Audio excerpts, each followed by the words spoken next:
জুমার দিনের কিছু সুন্নাত আছে, শুনবেন? জুমার দিনের প্রথম সুন্নত হচ্ছে জুমার দিনের ফজরের নামাজটা জামাতে পড়া। সবাই কয় খাইছে, হুজুরে দর্শে জায়গা মতো আসল জায়গায়। জুমার নামাজের প্রথম সুন্নত হচ্ছে ফজরের নামাজটা কি পড়া? জামাতে। আফদালুস সালাওয়াত ইনদাল্লাহি সালাতুল ফাজরি ফি ইয়াউমিল জুমআতি ফি জামাআহ। বিশ্বনবী বললেন জুমার নামাজের 15টা সুন্নত মুখস্থ রাখতে হবে। 1 নাম্বার সুন্নত ফজরের সালাত জামাতে পড়তে হবে। 2 নামাজ মুনাফিকদের কাছে সবচেয়ে কঠিন, একটা হচ্ছে ফজরের নামাজ আর একটা এশার নামাজ। এক আলেমকে জিজ্ঞেস করা হলো ফজরের বাতাসটা এত ঠান্ডা আর স্নিগ্ধ কেন? আলেম উত্তর দিয়েছিল কারণ ফজরের বাতাসে মুনাফিকদের নাকের দুর্গন্ধ মিশে না। ফজরের বাতাসটা স্নিগ্ধ, ফজরের সময় আল্লাহওয়ালাদের আনাগোনা, মুসল্লিদের আনাগোনা, ইসলামের পক্ষের শক্তির আনাগোনা। চিল্লায় বলেন ঠিক কিনা? মসজিদে নববীতে জুমার নামাজের দৃশ্য আর ফজরের নামাজের দৃশ্য ছিল এক। বাংলাদেশে ফজরের নামাজের দৃশ্য আর জুমার নামাজের দৃশ্য এক নাকি? ফজরের নামাজের সময় মুসল্লি নাই, এক কাতারও হয় না, আর জুমার নামাজে পাক্কা মুসল্লি দেরি করে গেলে বারান্দায়ও জায়গা পায় না। কথা কন? তাহলে ফজরের নামাজটা আমরা জামাতে পড়বো ইনশাআল্লাহ। ইনশাআল্লাহ এত আসতে ইনশাআল্লাহ, আরো জোরে পড়েন ইনশাআল্লাহ। মনে থাকবে?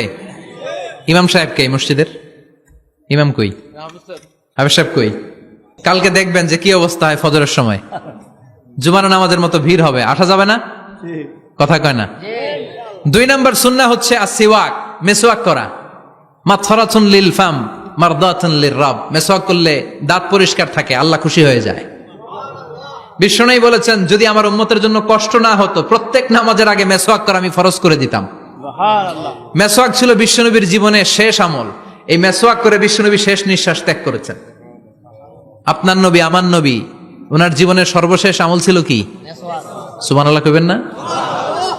বিশ্বনবী জাইতুনের ডাল দিয়ে মেসওয়াক করতেন। বিশ্বনবী বলতেন নি'মা সিওয়াকিয়া জাইতুন ফাইন্নাহু সিওয়াকি ওয়া সিওয়াকুল আম্বিয়া মিন ক্বাবলি। জাইতুনের ডালের মেসওয়াক কতই না ভালো, কারণ এটা দিয়ে আমিও মেসওয়াক করি, আমার আগে সব নবীরাই জাইতুনের ডাল দিয়ে মেসওয়াক করেছে। সুবহানাল্লাহ। 3 নাম্বার হচ্ছে দুহুন, তেল মালিশ করবেন। বিশ্বনবী জাইতুনের তেল দাড়িতে, চুলে আর গায়ে দিতেন। বিশ্বনবী বলতেন ওয়াদ্দাহিনু ফাইন্না ফিত তাদহিনে বারাকাত। তেল খাও, তেল দাও, তেল মালিশ করো, তেলের ভেতরে আল্লাহ বরকত ঢুকাইয়া দিছে। তেল দিবেন তো? 4 নাম্বারে আত্তিব, জুমার দিনে সুগন্ধি লাগিয়ে যাওয়া সুন্নাত। লাগাবেন? লাগাতে রাজি আছেন? বিশ্বনবী বলতেন এই দুনিয়ার 3টা জিনিস আমার কাছে সবচাইতে প্রিয়। হুব্বিবা ইলাইয়া মিন দুনিয়াকুম সালাস। 1 হচ্ছে আন-নিসা, নারীদেরকে আমি পছন্দ করি। 2 হচ্ছে আত্তিব, সুগন্ধি লাগাতে আমি পছন্দ করি। বিশ্বনবীরে কেউ সুগন্ধি হাদিয়া দিছে, বিশ্বনবী নেয় নাই, এরকম কোন ঘটনা ঘটে নাই। আল্লাহু আকবার। 3 নম্বরে কুররাতু আইনি ফিস সালাহ।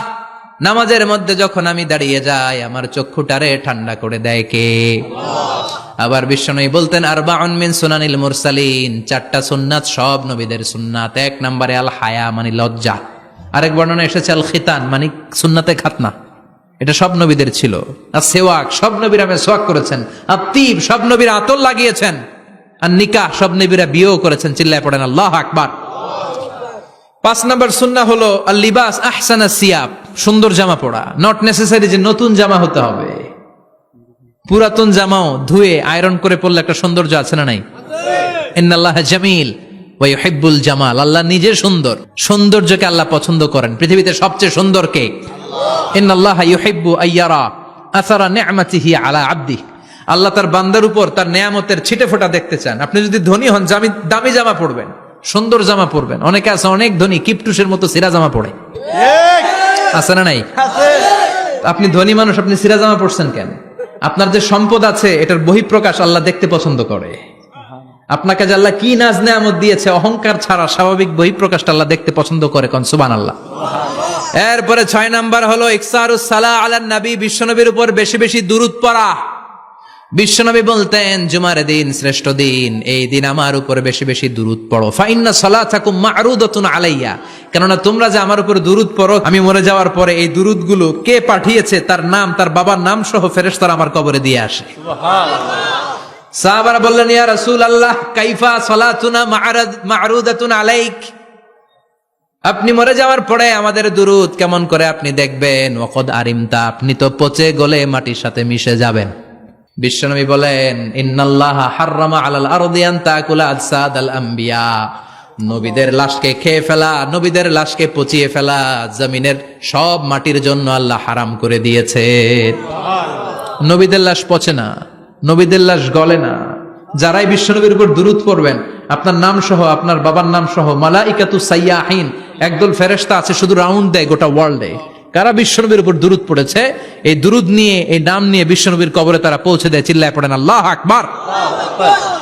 এরপরে বিশ্বনবী বলতেন, জুমার দিনে সূরাতুল কাহাফ পড়বা, কাহাফ পড়া সুন্নাহ। সূরাতুল কাহাফ পড়তে রাজি আছেন? রাজি আছেন তো? 18 নম্বর সূরা, কোরআনের একেবারে মাঝখানের সূরা। আলহামদুলিল্লাহিল্লাযী আনজালা আলা আবদিহিল কিতাবা ওয়া লাম ইয়াজআল লাহু ইওয়াজা, এই আয়াত দিয়ে শুরু হয়েছে, শেষ করা হয়েছে ফামান কানা ইয়ারজু লিকা রাব্বিহি ফালইয়ামাল আমালান সালিহা ওয়া লা ইউশরিক বিইবাদাতি রাব্বিহি। আর মাঝখানে আছে ওয়ালিয়াতালাত্তাফ। হাফেজ সাহেবরা উত্তর দাও, মাঝখানে আছে কি? কথা কন। ওয়ালিয়াতালাত্তাফ একটা শব্দ আছে সূরা কাহাফের মাঝখানে। কোরআনের সব জায়গায় এক ফন্টে আয়াতগুলো লেখা, কিন্তু ওয়ালিয়াতালাত্তাফ মোটা করে লেখা আছে না? ডবল ফন্টে লেখা, মোটা, কারণ এটা কোরআনের একেবারে মাঝখানে অবস্থিত এই শব্দটা ওয়ালিয়াতালাত্তাফ। এর আগে যত শব্দ, এর পরে তত শব্দ, এর আগে যত কোরআনের অক্ষর, এর পরে তত অক্ষর। সুবহানাল্লাহ বাড়িতে গিয়া বিশ্বনবী বললেন, সূরাতুল কাহাফ যে তেলাওয়াত করবে ইয়াকুনু লাহু নূর, এই সূরাতুল কাহাফ কিয়ামতের দিন তার সামনে বিশাল একটা আলো হয়ে আসবে। এই আলো দিয়ে পুলসিরাত পার হয়ে ওই বান্দা জান্নাতের ভেতরে ঢুকে যাবে।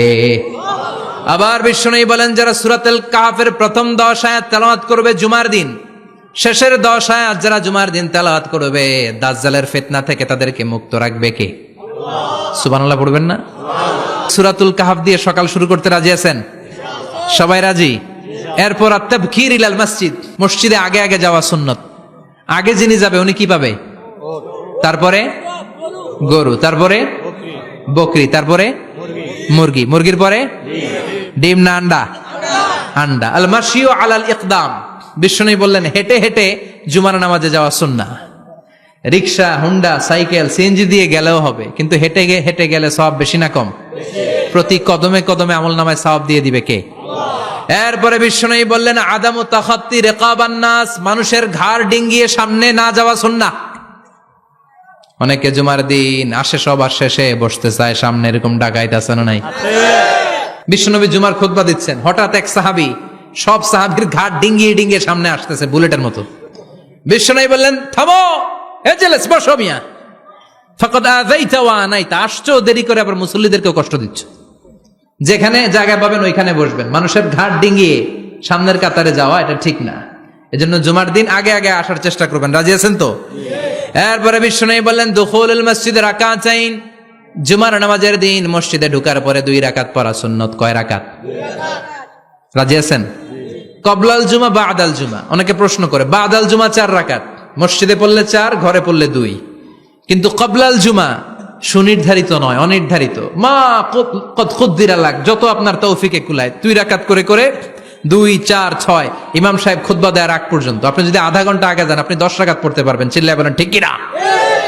এরপরে বিশ্বনবী বলেন, ইনসাত, চুপ থেকে খুতবা শুনবা। জুমার খুতবার সময় কথা বলা যাবে নাকি? কথা কন। বিশ্বনবী বললেন, তোমার সামনে কেউ কথা বলতেছে, তুমি যদি বলো চুপ করো, এটাও তুমি খারাপ কাজ করছো। চুপ করো তোমার কইতে কইছে কে? চুপ করো বলে তুমি আরেকটা ভেজাল লাগাইছো। চিল্লায় বলেন ঠিক কিনা? তাহলে জুমার নামাজে কথা বলা যাবে না, কেউ কথা বললে চুপ করো, এই কথাটাও বলতে বিশ্বনবী নিষেধ করেছেন। চিল্লায় বলেন ঠিক কিনা? এরপরে মজার একটা কথা বিশ্বনবী বলেছেন, জুমার নামাজ পড়তে যেয়ে যদি কারো ঘুম আসে, জায়গা চেঞ্জ করে বসো। জুমার নামাজ পড়তে যেয়ে ঘুমান না, এরকম কে কে আছেন আল্লাহর ওলি? হাত তোলেন। হাত তুলতে পারবেন? আমিও তুলতে পারবো না, আমি কত ঘুমাইছি। জুমার খুতবা শুনতে গেলে ঘুমাস, কারণ রহমত নাজিল করে কে? আল্লাহ। পুরো মসজিদের ডানে বায়ে রহমতে ঠাসা, খালি ঘুম আর ঘুম। আছে না নাই? ঘুম আসলে কি করবেন? উঠে যাবেন, উঠে জায়গা চেঞ্জ করবেন, পানির ঝাপটা দিবেন, ঘুম দূর করে দিবে কে? এরপরে বিশ্বনবী বললেন, জুমার দিন দোয়া করলে কবুল হয়। এমন একটা সময় আছে জুমার দিনে, ওই সময়ে যদি বান্দা আল্লাহর কাছে কিছু চায়, সেটা না দিয়ে খালি হাতে আল্লাহ বান্দারে ফিরাইয়া দেয় না। সেটা কখন?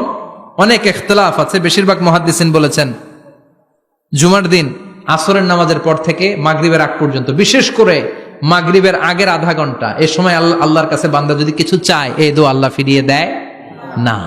এই 15টা সুন্নাত আমল করা যাবে তো? সবাই রাজি? জুমার খুতবা মনোযোগ দিয়ে শুনবো তো?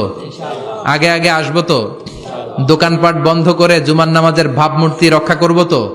খতিব সাহেব যারা আছেন, জুমার আলোচনাটাকে আরো কনস্ট্রাকটিভ ওয়েতে নেন। সব বন্ধ হবে, জুমা বন্ধ হবে। তাফসির মাহফিলে 144 ধারা আছে না নাই? জুমার মাহফিলে আছে? জুমার দিন 144 জারি করছে ওই মসজিদের জুমায়, কোনদিন শুনছেন? এর জন্য জুমাটাকে আমাদেরকে কাজে লাগাতে হবে। আল্লাহ তুমি তৌফিক দাও। আর জোরে পড়েন আমিন।